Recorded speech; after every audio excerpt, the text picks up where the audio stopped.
It certainly feels like, gamers, this is the day that we've been waiting for, especially if you've watched any of my videos recently. We've been light on releases, but today, the 7th of August, we've got a banger. We're going to start with Mafia, the Old Country. It looks amazing. In this game, we're going to uncover the origins of organised crime in Mafia, the Old Country. A gritty mob story set in brutal underworld of 1900s Sicily. Fight to survive as Enzo Favara and prove your worth to the family in this immersive third-person action adventure. This is certainly the most polished Mafia game that I have seen, and when I sort of mentioned this in my Best Games of August video, I talked about it looking like a bit of Uncharted, a bit of Red Dead Redemption in terms of the quality and the graphics, and someone on my channel commented that this is going to need some pretty good graphics card stats and CPU and things like that, and I think so. It definitely looks like something that's going to utilize your gaming hardware to look this good. I love these horse racing scenes. I love the car scenes as well. This looks like it could be anything. I just hope it gets some positive reviews. We're starting with Mafia the Old Country. Let's move on to Artist Impact, which is a fun turn-based RPG game set in the future world of humans and AI. You play as a Kane to explore vibrant locations, battle with simple yet fluid combat, and enjoy side quests full of charming surprises. I think the most impressive thing about this pixel art RPG game is the amount of different perspectives that we seem to get. It goes from sort of overworld old school Final Fantasy style screens to some almost Nintendo DS RPG style minimalistic to some turn-based fighting, and then some really impressive kind of almost distorted, almost hard to explain kind of perspective. I think this looks like it's going to be one of those games that is just so well developed. It has a lot of really cool looking scenes in the trailer. My most anticipated RPG game for this month. Moving on to Tiny Bookshop. Leave everything behind and open a tiny bookshelf by the sea in this cozy narrative management game. Stock your tiny bookshop with different books and items. Set up shop in scenic locations and run your cozy secondhand bookshop. We've definitely got some relaxing vibes here in this little trailer bookshop that we get to drive around and recommend different books and different genres to the locals, and what could be the most relaxing release in the whole of August.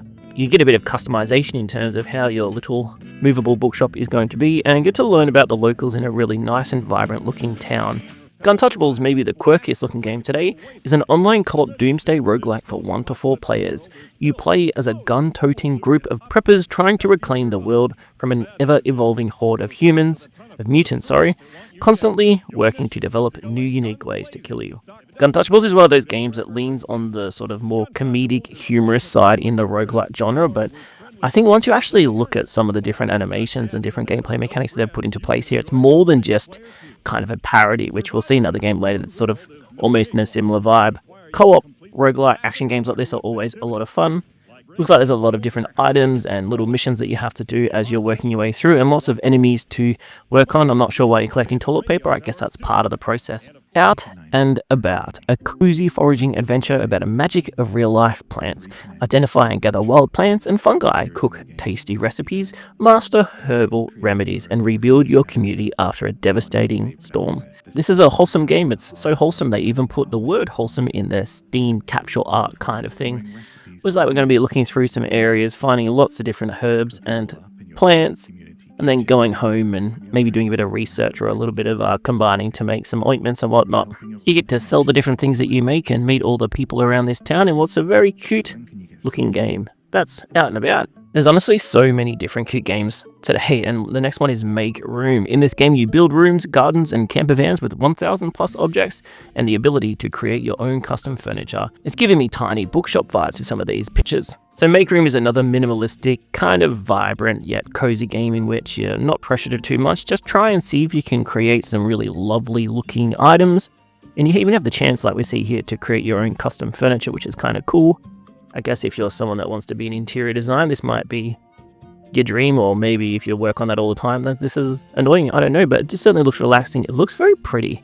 It looks quite simplistic in the way that you can change colors and turn things and place it, and I wonder how many different people we have to try and create homes for here, but definitely looks relaxing. The RPG is actually the next game on my list to play. I've got to load up in Steam. This is a minimalistic Skyrim with lots of other RPG games here, and it's an RPG light adventure with intentionally twisted traditional role-playing game aspects, where your choices do matter. This is another game that takes on the humorous element of a genre without actually sort of cutting corners and making something that's not going to be enjoyable. There's an interesting scene there. It's obviously going to be a lot of fun to play through, but I believe there's going to be a lot of content and a lot of actually playable missions and quests and things like that to do as well. So as long as the gameplay hits the point and it's not just, you know, a game that's trying to be funny and be crass without actually having any real substance, I think this one will be one to watch. I think we'll see some funny scenes out of it. That's the RPG. I've been waiting for it for a while. We're going to finish with Whimside, which is a creature collection game that sits at the bottom of your screen. Yes, that's another idle game, and it fits easily into your routine, whether you're working, studying, or relaxing. I won't spend too long on Whimside, as idle games, I feel like, are a genre which people either love them or they will click off very quickly. What I will say about this one is that it does look like it's got some pretty pixel art graphics, and, you know, if you're just sort of not doing too much on your computer, having this down the bottom of your screen might be a really pretty thing to do. I'm curious to see how the different elements work in terms of collecting your creatures, but it looks impressive enough for now. That's Whimside. Hey, 8 awesome games releasing on the 7th of August. Let me know which one is your favorite. Subscribe if you like the video.